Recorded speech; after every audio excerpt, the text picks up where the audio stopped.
አርዕስተ ዜና።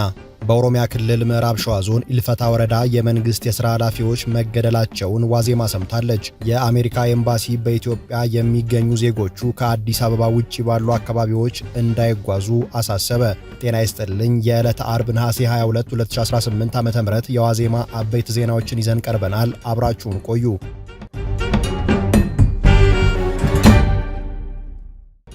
በኦሮሚያ ክልል ምዕራብ ሸዋ ዞን ኢልፈታ ወረዳ የመንግስት የሥራ ኃላፊዎች መገደላቸውን ዋዜማ ከምንጮቿ ሰምታለች። በኦሮሚያ ክልል ምዕራብ ሸዋ ዞን ኢልፈታ ወረዳ አርብ ነሐሴ 22 ቀን 2018 ዓመተ ምህረት ማለዳ ላይ ራሱን የኦሮሞ ነጻነት ሰራዊት ብሎ የሚጠራው አማጺ ቡድን ታጣቂዎች በፈጸሙት ጥቃት የወረዳው የሚሊሺያ ጽሕፈት ቤት ኃላፊ ሌሊሳ ወርቁን ጨምሮ ሌሎች የመንግስት የሥራ ኃላፊዎች ተገድለዋል። በጥቃቱ ከሚሊሺያ ጽሕፈት ቤት ኃላፊው በተጨማሪ በወረዳው የሃሩ ሲናኒ ቀበሌ ዋና አስተዳዳሪ ጊቲማ አያንሳ፣ የጉቴ ቀበሌ ሰላምና ጸጥታ ጉዳዮች ኃላፊ ግርማ ጨዋቃ እንዲሁም ሁለት የክልሉ ሚሊሻ አባላት ሕይወታቸው አልፏል። የታጣቂ ቡድኑ አባላት ጥቃቱን ከፈጸሙ በኋላ ወደ ወረዳው አስተዳደር ጽሕፈት ቤት አምርተው የነበረ ቢሆንም የመንግስት ጸጥታ ኃይሎች በስፍራው ሲደርሱ ከተማዋን ለቀው መውጣታቸውን ምንጮች ገልጸውልናል።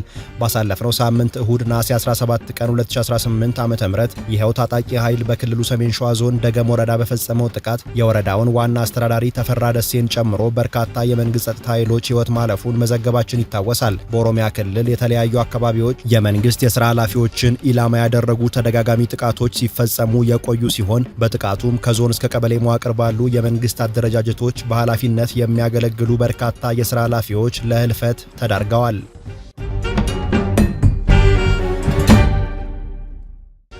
በትግራይ ክልል በሚገኙ የትምህርት ተቋማት መምህራንና የትምህርት መሰረተ ልማቶች ላይ ያላቋረጠ ውድመትና ጥቃት እየተፈጸመ እንደሚገኝ የትግራይ ክልል ትምህርት ቢሮ አስታወቀ። የክልሉ ትምህርት ቢሮ ኃላፊ ዶክተር ኪሮስ ጉሽ ሐሙስ ነሐሴ 21 ቀን 2018 ዓ.ም እኩለ ሌሊት በክልተ ላይሎ ወረዳ የሚገኘውን አብርሃ ወአጽብሃ የመጀመሪያ ደረጃ ትምህርት ቤት አውድሟል በተባለ የድሮን ጥቃት ዙሪያ በማህበራዊ ትስስር ገጻቸው ያብራሩ ሲሆን ጥቃቱ ትምህርት ቤቱን ኢላማ ያደረገና በትምህርት መሰረተ ልማቶች ላይ የተፈጸመ ሌላ ተጨማሪ ጥቃት ሲሉ ገልጸውታል። ይህ የድሮን ጥቃት በፌዴራል መንግስት በትግራይ ክልል በሚገኙ በተለያዩ ቦታዎች ላይ ተፈጽመዋል ከተባሉት ተከታታይ ጥቃቶች መካከል የቅርብ ጊዜው ክስተት ቢሆንም የፌዴራል መንግስት ከጥቃቶቹ ጋር በተያያዘ ለቀረቡበት ክሶች እስካሁን ምላሽ አልሰጠም። ቢሮው በተጨማሪም ይፋ ባደረገው መረጃ መሰረት በክልሉ በተለያዩ ወረዳዎች ባሉ ትምህርት ቤቶች ላይ በተፈጸሙ የድሮን ጥቃቶች የመማሪያ ክፍሎች፣ የመጠጥ ውሃ መሰረተ ልማቶችና የቴክኖሎጂ ቁሳቁሶች ጉዳት ደርሶባቸዋል ብሏል። በተለይም በቆላ ተንቤን፣ በራያ አላማጣና በሳርቲ ወረዳዎች በሚገኙ የመጀመሪያና ሁለተኛ ደረጃ ትምህርት ቤቶች ላይ በደረሱ ጥቃቶች በመቶዎች የሚቆጠሩ ተማሪዎች ከትምህርት ገበታቸው ውጪ ሊሆኑ እንደሚችሉ በመጥቀስ በርካታ የመማሪያ ኮምፒውተሮችና ቁሳቁሶች መውደማቸውን አመልክቷል።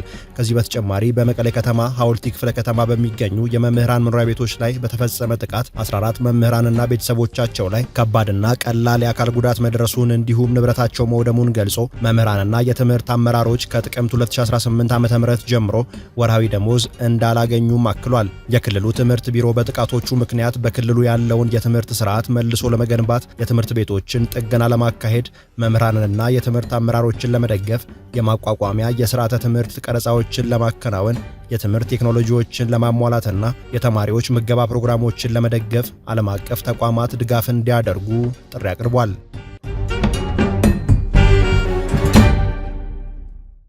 የአሜሪካ ኤምባሲ በኢትዮጵያ የሚገኙ ዜጎች ከአዲስ አበባ ውጪ ባሉ አካባቢዎች እንዳይጓዙ አሳሰበ። የአሜሪካ ኤምባሲ በኢትዮጵያ ያለውን የጸጥታ ሁኔታ አስመልክቶ ባወጣው አዲስ የጉዞ ማስጠንቀቂያ በአዲስ አበባ ከተማ ያለው የጸጥታ ሁኔታ እየተረጋጋ መሆኑን ጠቅሶ በሌሎቹ የኢትዮጵያ ክፍሎችና የድንበር አካባቢዎች ግን የደህንነት ስጋቶችና የትጥቅ ግጭቶች በመኖራቸው አሜሪካውያን ዜጎች ወደ ኢትዮጵያ የሚያደርጉትን ጉዞ በድጋሚ እንዲያጤኑ ታሳስቧል።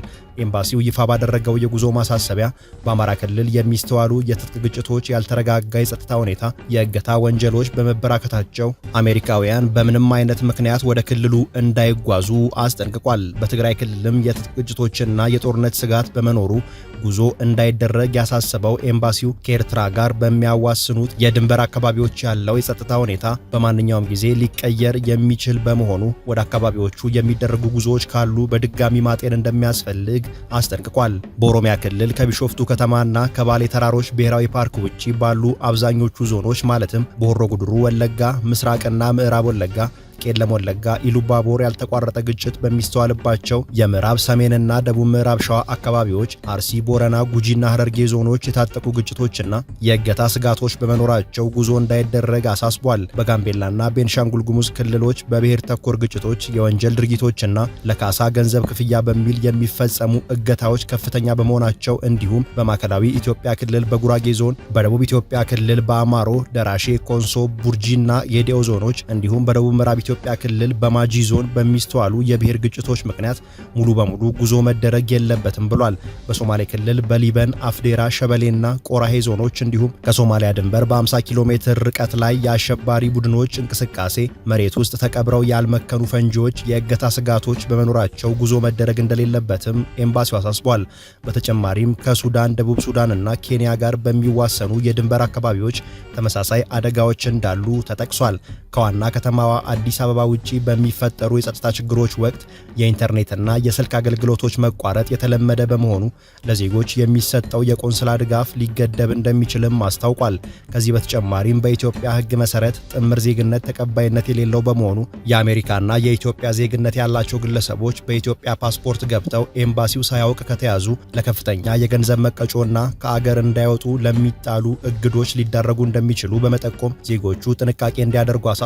ኤምባሲው ከ4 ወራት በፊትም ተመሳሳይ የጉዞ ማሳሰቢያ መስጠቱ የሚታወስ ሲሆን በወቅቱ ጉዞ እንዳይደረግባቸው ማሳሰቢያ የተሰጠባቸው አካባቢዎች እንዳሉ ሆነው በአሁኑ ማሳሰቢያ ተጨማሪ የኢትዮጵያ አካባቢዎች ጉዞ እንዳይደረግባቸው አስጠንቅቋል።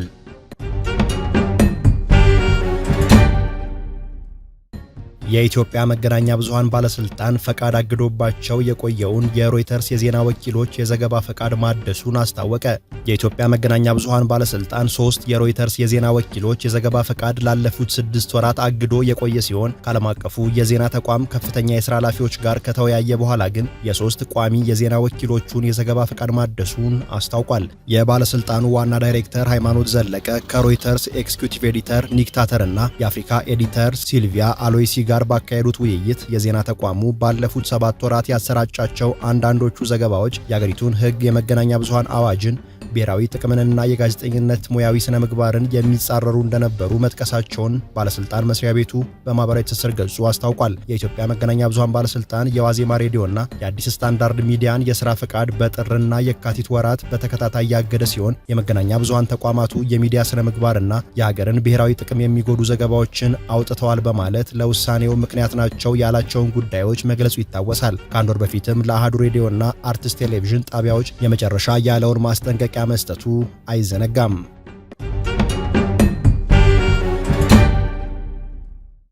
ለዓመታት ቋሚ የመኖሪያ ፈቃድ ሳያገኙ በእስራኤል የቆዩ በርካታ ኢትዮጵያውያን ጥገኝነት ጠያቂዎች በአገሪቱ የመባረር ስጋት እንደተጋረጠባቸው ተገለጸ። እስራኤል እንደ አውሮፓውያን አቆጣጠር በ2021 በኢትዮጵያ በነበረው የሰሜኑ ጦርነት ምክንያት ለኢትዮጵያውያን ጥገኝነት ጠያቂዎች ሰጥታው የነበረውን ጊዜያዊ ከለላ ከ2 ዓመታት በፊት ማንሳቷ የሚታወስ ሲሆን የአገሪቱ የኢሚግሬሽን ባለስልጣን በወቅቱ በኢትዮጵያ ያለው የጸጥታ ሁኔታ መረጋጋቱን በመግለጽ ከለላውን አንስቷል። የእስራኤል ከፍተኛ ፍርድ ቤትም ባለፈው ታህሳስ ወር 2025 ዓመተ ምህረት የባለስልጣኑን ውሳኔ በመደገፍ ጥገኝነት ጠያቂዎቹን አገሪቱን ለቀው እንዲወጡ የ4 ወራት ጊዜ ሰጥቶ ነበር። የእስራኤል መንግስት በኢትዮጵያ ያለው ሁኔታ ለመመለስ አስተማማኝ ነው የሚል አቋም የያዘ ሲሆን በጥቂት አካባቢዎች አለመረጋጋት ቢኖር እንኳን ኢትዮጵያውያኑ ወደ አዲስ አበባ ተመልሰው መኖር ይችላሉ የሚል ግምት ወስዷል። በተጨማሪም በእስራኤል የጥገኝነት ማመልከቻ የማጸደቅ ምጣኔ እጅግ ዝቅተኛ ከመሆኑ ጋር ተያይዞ መንግስት ጥገኝነት ጠያቂዎች በቋሚነት እንዲኖሩ መፍቀድ ፍልሰትን ያባብሳል በሚል የሰጣቸውን ጊዜያዊ ፈቃዶች በመሰረዝ ላይ እንደሚገኝ የእስራኤል ጋዜጦች ዘግበዋል።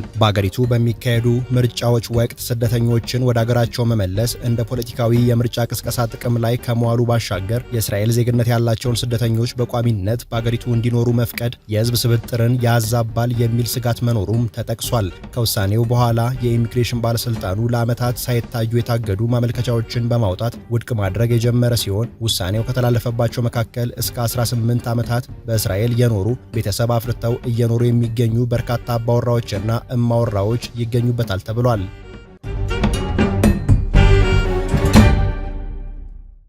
ከዕለቱ ሩጫ ፋታ ወስዳችሁ ዘና የምትሉባቸውን ጥቂት ጥቆማዎች እንስጣችሁ። በኢትዮጵያ ሳይንስ አካዳሚ የተዘጋጀውና በአርት ቴራፒ ዙሪያ የሚያተኩር እንዲሁም ባለሙያዎች ሀሳቦቻቸውን የሚያጋሩበት ዝግጅት ቅዳሜ ነሐሴ 23 ቀን 2018 ዓ.ም ከቀኑ 8 ሰዓት ጀምሮ በብላቴን ጌታ ህሩይ ወልደስላሴ የሥነ ጥበባት ማዕከል ይካሄዳል። ታዋቂው ፒያኒስት ግርማ የፍራሸዋ ከአዲስ አበባ ዌስት ሮታሪ ክለብ ጋር በመተባበር ያዘጋጁት የበጎ አድራጎት የልገሳ መርሃ ግብር ቅዳሜ ነሐሴ 23 ቀን 2018 ዓ.ም ከጠዋቱ 3 ሰዓት ጀምሮ ሀያት 49 አካባቢ በሚገኘው የመቄዶንያ የአረጋውያንና የአእምሮ ህሙማን ማዕከል ይከናወናል።